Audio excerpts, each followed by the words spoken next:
The Giants just could not get anything going in Game 4. Dodgers were facing elimination. Giants had a chance to clinch, but it was just a grinding game with the Giants constantly playing from behind and uphill.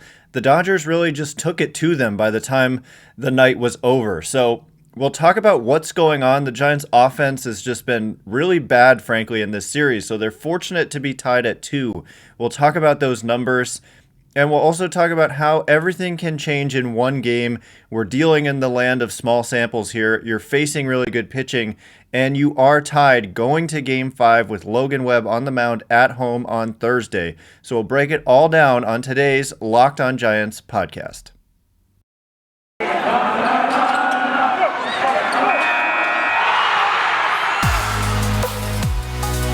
You are Locked On Giants, your daily San Francisco Giants podcast. Part of the Locked On Podcast Network, your team every day.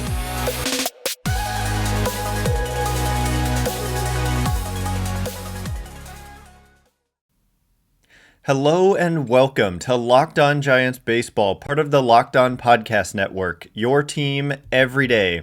My name is Ben Kaspick, and on this show we provide daily episodes Monday through Friday talking about the San Francisco Giants in a way that's data-driven and rational, but also simple, passionate, and accessible to all. I'm a former contributor for the baseball statistics and analysis websites Beyond the Box Score and Rotographs. I've been podcasting about the Giants since 2015, and I'm a lifelong fan. Thank you so much for making Locked On Giants your first listen every day. We are free and available on all platforms, which now includes YouTube, so thank you for checking us out there as well. And coming up on today's show, we are going to get into what's going on with the San Francisco Giants. They are tied in this series miraculously, kind of, because of the way that they have just not hit in this series, because of the way that because of the fact that they're being outscored by 7 runs combined in the series, and yet so to be tied 2-2, the Giants actually have to feel pretty fortunate about that. So we're going to talk about what's going on with the offense, how they can break out of it, because normally what I say under these circumstances all regular season long is that this is unsustainable, that's unsustainable, that's not going to last, this is going to get better. Well, you don't have time for that to necessarily play out. Like, given if you played a 100-game series, yeah, a lot of this stuff would get better, but it's do or die on Thursday. So I'll talk about just kind of what's going on, what that matchup is going to be like with Julio Urías again on Thursday, with the Giants going with Logan Webb. I also want to talk about how this game last night was managed and how I thought that Gabe Kapler did a really good job managing this game for the Giants, and he kept them in it. It was a game in which the Giants were not destined to win. Like, they basically did everything they could to try to win the game, but the players on the field just didn't perform, and the Dodgers players did. And so it was a loss. Like, you can't blame it on anyone, but just the game was lost by the Giants. So that's where I want to start before we dive into the numbers behind what's going on with the Giants offense. I just want to talk about how Gabe Kapler approached this game, and it should give us a little bit of a window into potentially how he's going to manage a Game 5, a decisive Game 5. So this was an Anthony DeSclafani start, and right there, some people are going to be upset just by hearing those words, and some people were not happy that DeSclafani got the start, period. And the reason for that is that DeSclafani had major struggles against the Dodgers during the regular season. He basically was fantastic against the rest of the league, but against the Dodgers he was not. He had severe struggles, including one outing where he gave up 10 earned runs and I think like 2 2/3 innings. So overall, just not a good season for DeSclafani against LA, but in his last start against the Dodgers, he went, I think, 6 shutout innings. And so if you follow this show regularly, I say over and over again, I don't think that, the fact that he's pitched poorly overall against LA this season means he's just, ill-equipped to face that team. I think it more so just means the Dodgers are good. He was off. And if you combine those two things, you're going to get an outing like that. And when DeSclafani is on, we saw what we saw in his latest outing before last night, where he shut them out for 6 innings. So he was the best chance they had. I don't think it was the right call to like use Logan Webb on short rest and try to win that game that way, because if it doesn't work out, then you're in a whole lot of trouble for Game 5. So as it is now, they're actually set up really well, even though they did use a bunch of pitchers. Too many for me to even count as I just glance at it. Looks like they used 8 pitchers in this loss. So anyway, DeSclafani started, but he had a short leash. He ended up only going 1 2/3. It was not pretty. It was constant pressure on him and on all of the Giants pitchers. But, to start the game on him, he gave up 5 hits in 1 2/3, 2 earned runs, no walks, 2 strikeouts. So a lot of base runners right away. And then this kind of barrage of relievers started coming in for the Giants, and nobody could find the strike zone. It was very frustrating. We had Kervin Castro walking to, at one point we had 1, 2, 3, 4 straight pitchers who walked at least one hitter, and that's very uncharacteristic for the Giants, especially when we're talking about they were only pitching like an inning or less at a time. So they could not find the zone in a way that was uncharacteristic for them. But Gabe Kapler kept going to the next guy because clearly, the one guy didn't have it. So he was constantly bringing in somebody else to try to put out a fire. And for the most part, it worked. The Giants stayed in this game, even though they basically got dominated from start to finish. They were in the game the whole time until the Dodgers blew it open in the bottom of the 8th. At that point, it was 5-2. The Giants are very much in that game. 3 runs in the 9th was a distinct possibility. Maybe not with the way the Giants have been swinging the bats in this series, but I just thought that the aggressive bullpen managing was the perfect way to approach this game. You don't want to just throw away this game. You've got a chance to clinch, and manager Gabe Kapler gave the Giants the best opportunity he could to try to win this game, and he just did not give up on it, even though the Dodgers completely ultimately dominated the game. So I just thought that was, that he did the best that he could, and, they were pinch hitting. They aggressively used all their pinch hitters to the point where they basically ran out of pitchers and they ran out of position players, and that's fine because ultimately they covered the game. Zach Littell went 2 innings, and then they had Jake McGee. They had Kevin Gausman ready to pitch if they somehow took a lead or tied the game. They had Camilo Doval. Doval was the only reliever who didn't pitch, and Kevin Gausman was seen late in the game in the bullpen. So they were set up, if they had gone ahead to or tied it, to be able to, throw out high leverage arms. It just never happened. But the fact is, they have an off day today, so all of these guys can rest up and be ready for Game 5.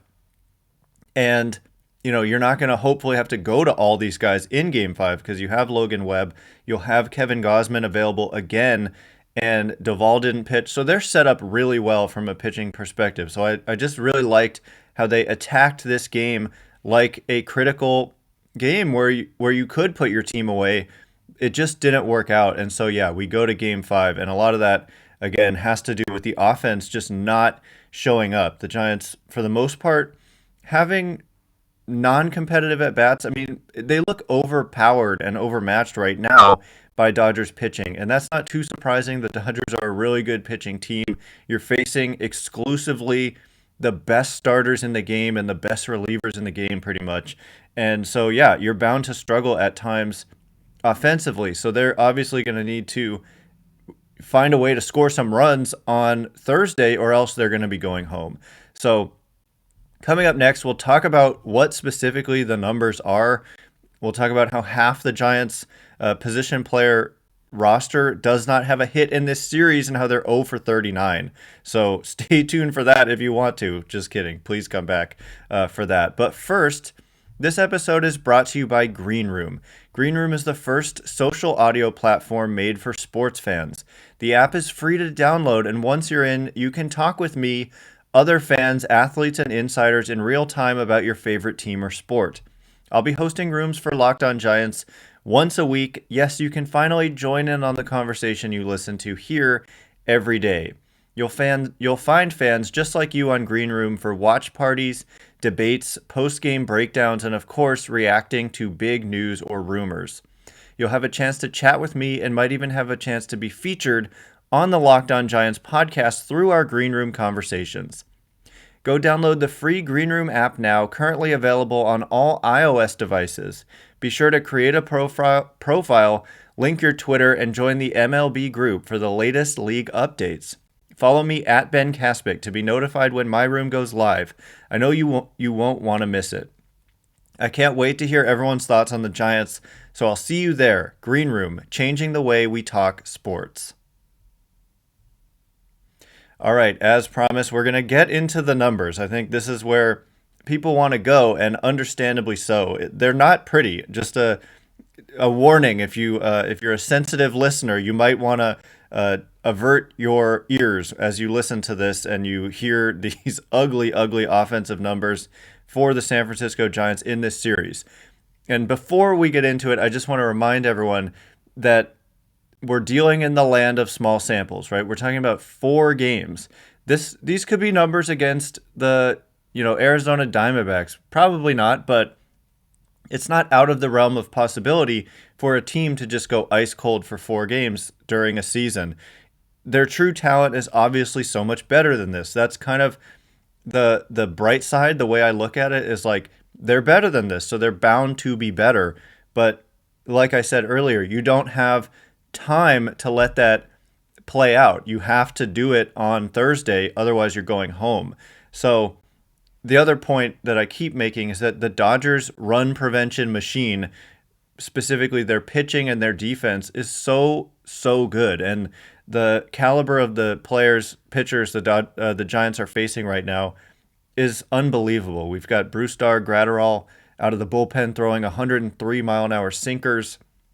You've got Blake Trinan basically doing the same. Kenley Jansen, Max Scherzer, Walker Buehler, Julio Urías. There's a reason the Dodgers are considered talent-wise the best team in baseball, and we're seeing that in this series. So don't take this as me just like disparaging Giants hitting. And also, I've already seen some people say, oh, well, the Giants offense just isn't built to win in October. That's nonsense and malarkey too.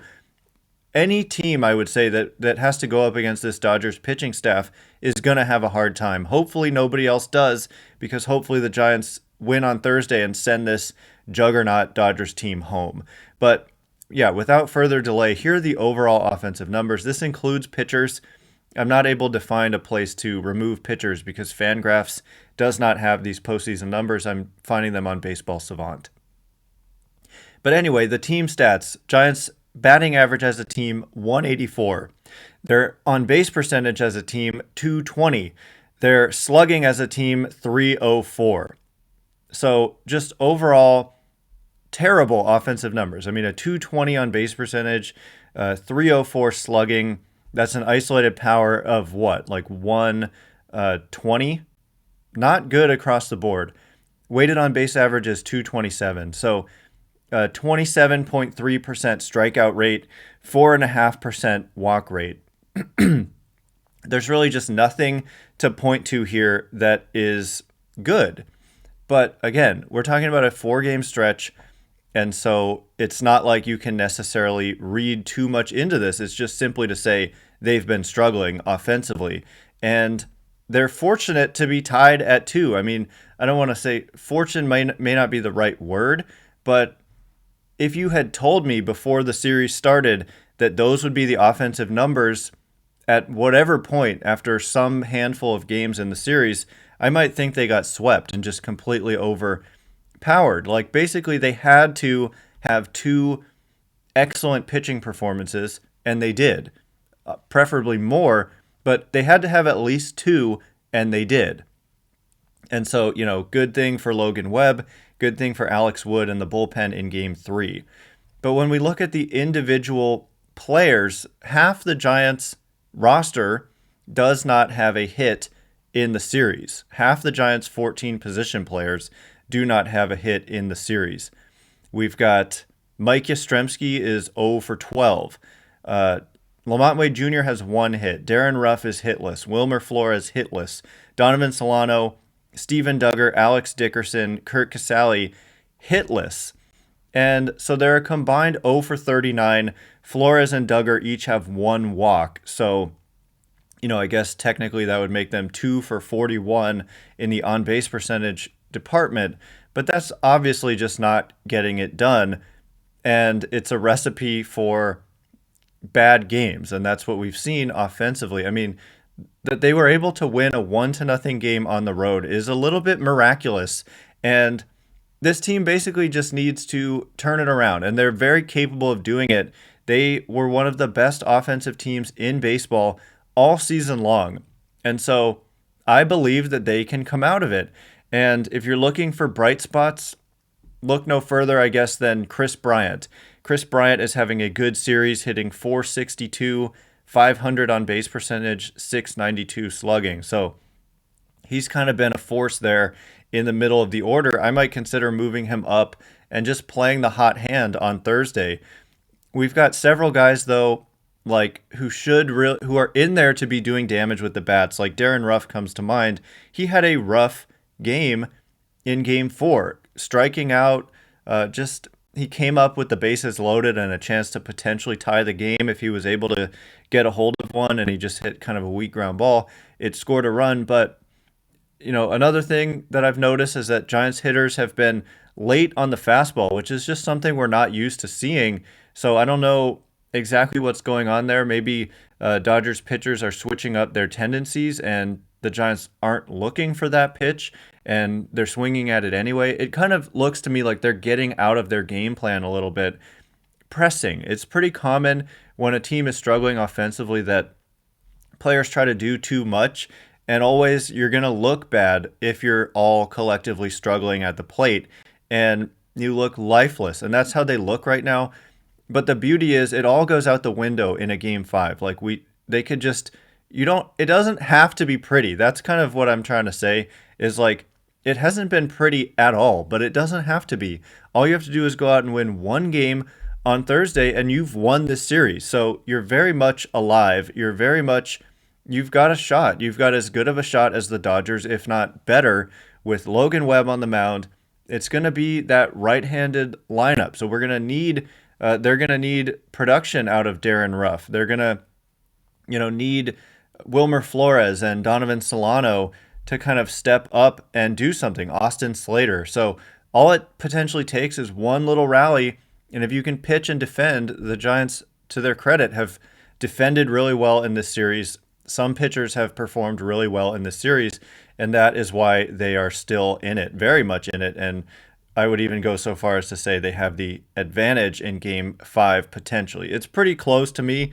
You could make a case for either team, obviously, when it all comes down to one game.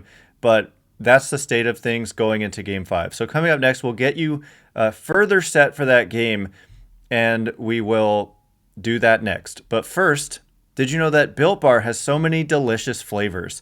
There's really something for everyone. When you talk to a Built Bar fan, they're definitely passionate about their favorites. If you don't know the Built Bar flavors, you're missing out. Coconut, cherry, raspberry, mint brownie, double chocolate, salted caramel, strawberry, orange, cookies and cream, German chocolate. My favorite flavor is raspberry. And what I love about Built Bars is that they taste delicious like candy bars, but they come in with a healthy profile, and that's critical to me. Only 4 to 5 grams of sugar and 17 to 18 grams of protein and just 130 to 180 calories. Go to BuiltBar.com and use promo code LOCKED15 and you'll get 15% off your next order. Use promo code LOCKED15 for 15% off at BuiltBar.com. Okay, as promised, we are going to get you further set for Game 5 of this series. I want to continue a little bit looking at some of the offensive numbers for the Giants and look for signs of encouragement. See if there's anybody else besides Chris Bryant, basically, who's carrying the load. And if we look at last night's game, if you're looking for some signs of encouragement, I thought Mike Yastrzemski had some better at-bats last night. He narrowly missed hitting a ball down the line for extra bases. That's at least the second time in this series that he's done that. Lamont Wade Jr. I thought had better swings, and he notched his first hit of the series, so that's a good sign as well.